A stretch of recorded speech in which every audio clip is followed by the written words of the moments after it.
সম্মানিত দর্শক, আমি এই কাগেশ্বরী নদীর উত্তর পাশে দাঁড়িয়ে, ওর উপরে ব্রিজ, এই ব্রিজের এখানে দেখুন, এখানে কখনো পানি শুকায় না।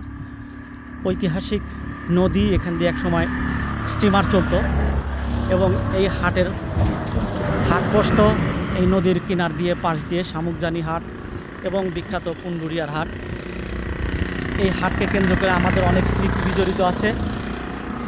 কপোতাক্ষ নদ নিয়ে বিখ্যাত কবিতা হয়েছে।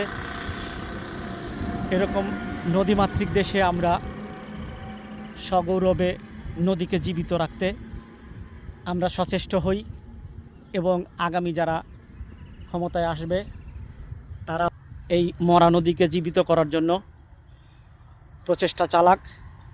ইতিপূর্বে ইছামতি নদী পাবনার ভিতর দিয়ে এটা পুনরুদ্ধার হয়েছে। সম্মানিত দর্শক, দেখুন এই বর্ষার মৌসুমে এই পাট শুকানো হয়।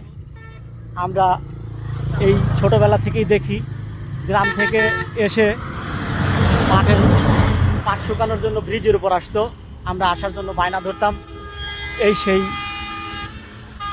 পাট শুকানোর ব্যবস্থা। দেখুন আমার পাশেই এই ব্রিজের পার দিয়ে পাট শুকানো হচ্ছে।